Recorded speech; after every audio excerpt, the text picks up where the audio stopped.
Hello friends, स्वागत है आप सभी का हमारे channel online GS bye Diwakar में।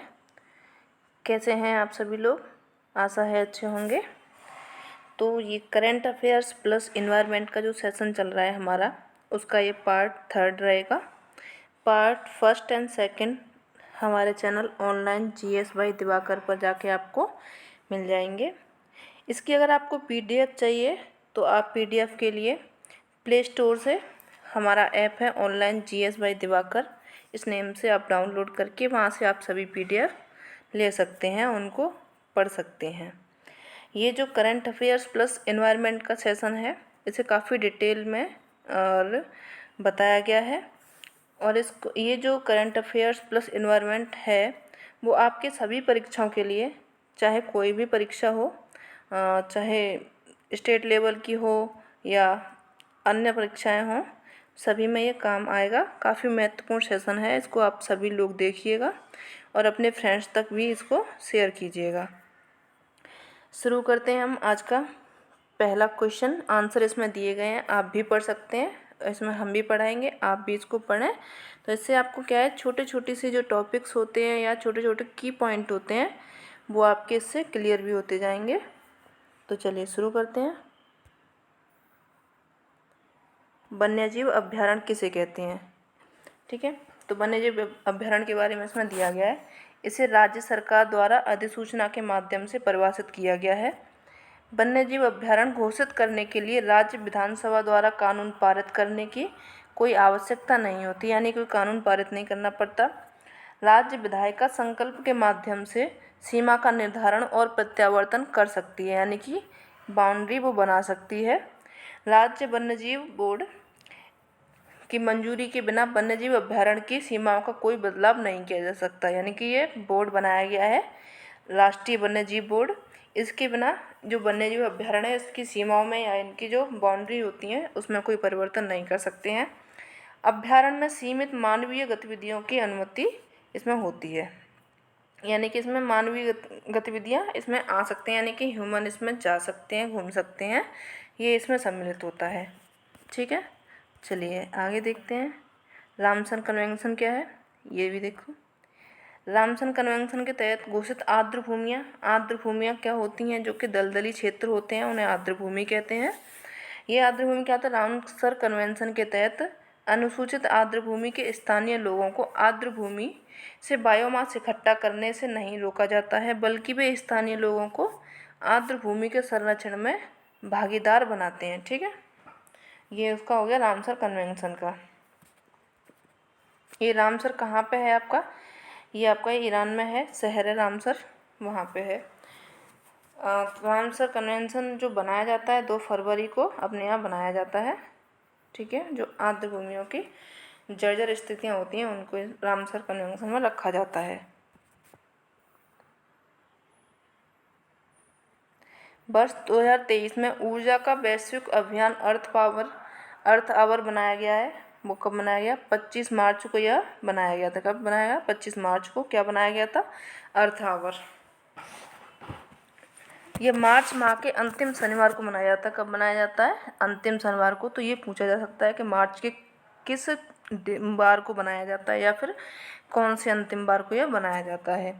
इस वैश्विक अभियान के तहत सभी अपने घरों एवं प्रतिष्ठानों की गैर जरूरी लाइटों इत्यादि को 1 घंटे, कितना? 1 घंटे रात के 8:30 से 9:30 बजे तक बंद करने का आग्रह इसमें किया जाता है। क्या किया जाता है इसमें? अर्थ आवर डे में कि इसमें सभी लोगों से उनका एक मोर्चा चलाया गया है कि 1 घंटे के लिए अपनी लाइट बंद कर दीजिए, जिसमें 8:30 से 9:30 बजे तक का समय रखा गया है। इसमें सभी घरों की लाइटें बंद हो जाएंगी। WWF की फुल फॉर्म होती है world wide fund for nature. ये भी काफ़ी पूछा जाता है, तो इसको आप याद रखिएगा। ऊर्जा बचत के वैश्विक अभियान अर्थ आवर की शुरुआत कब की गई थी? तो इसकी 2007 में शुरुआत की गई थी सिडनी में। सिडनी कहाँ पे है? आपका ऑस्ट्रेलिया में है। ठीक है, अर्थ आवर मनाने का उद्देश्य क्या है? इस कार्यक्रम का प्राथमिक उद्देश्य लोगों को जलवायु परिवर्तन के प्रभावों के प्रति जागरूक करना और पर्यावरण संरक्षण हेतु ऊर्जा संरक्षण के लिए गैर जरूरी प्रकाश के उपयोग से बचने के लिए प्रोत्साहित करना, यानी कि जलवायु परिवर्तन जो हो रहा है उसको भी कंट्रोल करना, और पर्यावरण संरक्षण हेतु ये लाइट काफ़ी इफ़ेक्ट करती है, तो उसके लिए भी ऊर्जा संरक्षण करना भी एक प्रोत्साहन देना था लोगों को कि ऐसा आप करेंगे तो इसमें ग्लोबल वार्मिंग कम होगी। इसलिए इसका टारगेट ये रखा गया है कि 1 घंटे के लिए लाइट हम ऑफ रखेंगे। अगर हो सके तो आप भी लोग ये कर सकते हैं। जन जैव विविधता रजिस्टर, पीपल बायोडाइवर्सिटी रजिस्टर, इसके बारे में जानते हैं। जन जैव विविधता रजिस्टर या फिर पीपल्स बायोडाइवर्सिटी रजिस्टर, PBR इसके शॉर्ट फॉर्म है, पीपल्स बायोडाइवर्सिटी रजिस्टर। केंद्रीय पर्यावरण वन और जलवायु, केंद्रीय पर्यावरण वन और जलवायु परिवर्तन तथा श्रम और रोजगार मंत्री भूपेंद्र यादव ने किस स्तर पर मिशन लाइफ के तहत जन जैव विविधता रजिस्टर बनाने का प्रस्ताव रखा था?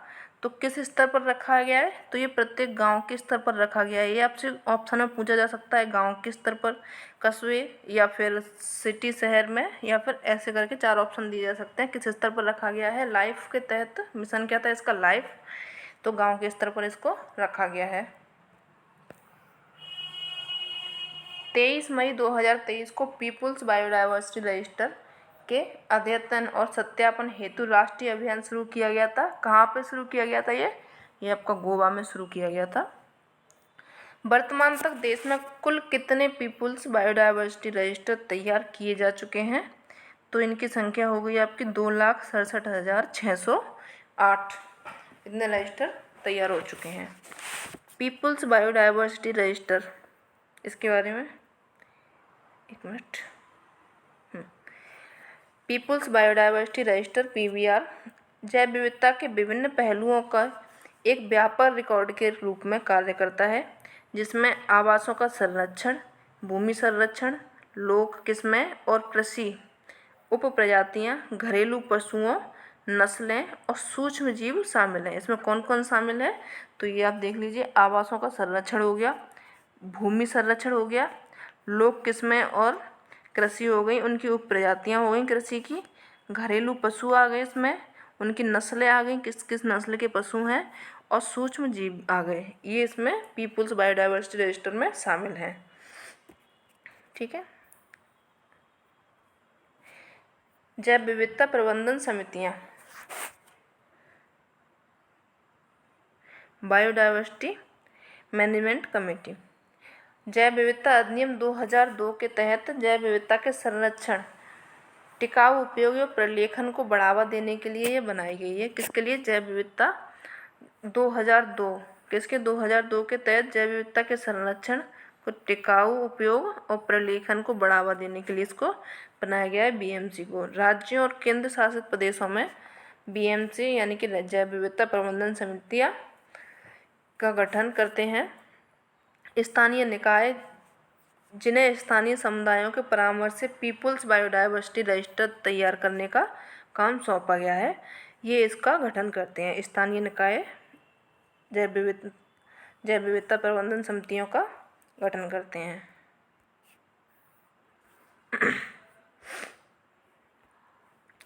गोल्डमैन पर्यावरण पुरस्कार 2023 से सम्मानित किया गया है। किसको सम्मानित किया गया है?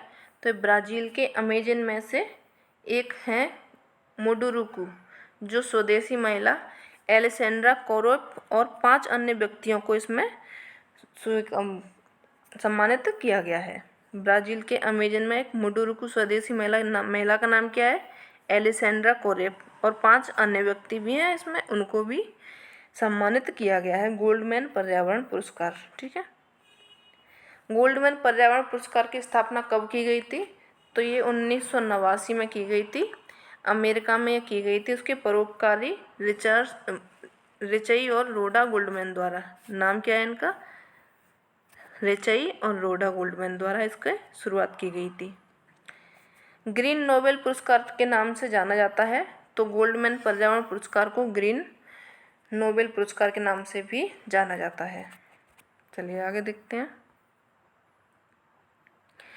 इसमें कुछ पौधे और जंतुओं का संरक्षण दिया गया है। वो देखते हैं। वनोन्मूलन, ये क्या होता है, किसी निश्चित उद्देश्य की पूर्ति के लिए वनों को नष्ट करना वनोन्मूलन कहलाता है। यानी कि वहाँ के वनों को काट देना, अपना जैसे कि लोग करते हैं ना, अपना घर बनाने के लिए, अन्य कृषि कृषि करने के लिए पेड़ों को काट देते हैं, खेत बना लेते हैं, या फिर वहाँ पे अपनी इमारतें बना लेते हैं, होटल होटल बना लेते हैं, तो वो वनोन्मूलन हो जाता है। वनोन्मूलन के निम्नलिखित घातक परिणाम हो सकते हैं। क्या क्या इसके घातक परिणाम हो सकते हैं? तो इससे क्या होता है, इससे पृथ्वी पर ताप और प्रदूषण के स्तर में वृद्धि हो सकती है, यानी कि टेम्परेचर बढ़ेगा, प्रदूषण भी बढ़ेगा इसको। इससे वायुमंडल में कार्बन डाइऑक्साइड जैसे ग्रीन हाउस गैस का स्तर बढ़ सकता है। ग्रीन हाउस गैस, अगर पेड़ हम काटेंगे तो ऑब्वियसली ग्रीन हाउस गैस का स्तर बढ़ेगा ही, कम नहीं होगा। भूमजल का स्तर कम हो सकता है, जो पृथ्वी में जो सिंचित जल होता है उसका भी इसमें स्तर कम हो जाएगा, यानी कि पानी कम रह जाएगा। वनोन्मूलन से प्राकृतिक संतुलन प्रभावित होता है, ऑब्वियसली होता है। ये आप अभी देख सकते हैं कि पेड़ कितने कट रहे हैं, इसीलिए गर्मी इतनी, टेम्परेचर हाई होता जा रहा है। लोग एसी एयर कंडीशनर का उपयोग कर रहे हैं। इनसे जैसे जब तक इस रूम में हैं तब तक आपको लाभ है, लेकिन बाहर मिल जाने के बाद में अगर पेड़ नहीं है तो आपको कोई भी लाभ नहीं है, गर्मी आपको इतनी लग सकती है। पृथ्वी के ताप में वृद्धि से जल चक्र का संतुलन बिगड़ता है, ऑब्वियसली बिगड़ेगा। जब जल चक्र, जब जल परासरण होता है उसमें पेड़ों में जो होता है रूट ऑस्मोसिस, आपने सुना होगा, जल परासरण, जो कि पानी को सिंचित करता है। जो पेड़ होता है वो अपनी जड़ों तक ले जाता है, उसके माध्यम से उस जल चक्र चलता रहता है। और वर्षा दर में काफ़ी कमी आती है, जिसके कारण सूखा पड़ता है। ठीक है। कार्बन डाइऑक्साइड गैस पृथ्वी द्वारा उत्सर्जित ऊष्मीय विकिरण को ग्रहण कर लेता है। ये भी इसके परिणाम हो सकते हैं अगर हम वनों को काटेंगे तो। ठीक है। इसमें धीरे धीरे उर्वर भूमि मरुस्थल में परिवर्तित हो जाने के प्रक्रम से मरुस्थलीकरण कहते हैं। यानी कि जो मरुस्थल होता है, मरुस्थल के बारे में भी इसी से होता है कि अगर हम पेड़ काट देंगे, वहाँ पे पानी की कमी होती जाएगी। जब पानी सिंचाई नहीं होगी तो वो धीरे धीरे मरुस्थल बनता जाएगा, उसी से मरुस्थलीकरण हो जाता है। प्राणीजात किसे कहते हैं? प्राणीजात किसी क्षेत्र विशेष में पाए जाने वाले सभी पौधे, जंतुओं, सूक्ष्म जीवों एवं विभिन्न प्रजाति आदि को प्राणीजात कहते हैं। उसमें कौन आ जाते हैं? पौधे आ जाते हैं, जंतु आ जाते हैं, सूक्ष्म जीव आ जाते हैं, उनकी प्रजातियां आ जाती हैं। ठीक है। वनस्पति जात, वनस्पति जात किसी विशेष क्षेत्र में पाए जाने वाले पेड़ और पौधे उस क्षेत्र के वनस्पति जात कहलाते हैं। जैसे कि कोई जगह होती है वहाँ पे आपको नारियल के ज़्यादा मिलेंगे, कई जगह होती है वहाँ पे आपको आम के वृक्ष मिलेंगे, कोई होती है महोगनी मिलेंगी, महुआ मिलेंगे। तो वो क्या हो गई, एक विशेष प्रकार के जो पेड़ पौधे हो गए वो वहाँ पे पाए जा रहे हैं, तो वो वनस्पति जात हो गए। ठीक है। पौधों और जंतुओं की वह स्पीसीज जो किसी विशेष क्षेत्र में विशेष रूप से पाई जाती है उसे विशेष क्षेत्रीय स्पीसीज कहते हैं। यानी कि वही अभी जो बताया था, किसी विशेष क्षेत्र में पाई जाती है, विशेष पौधे होते हैं, पेड़ होते हैं, वही वनस्पति जात होते हैं।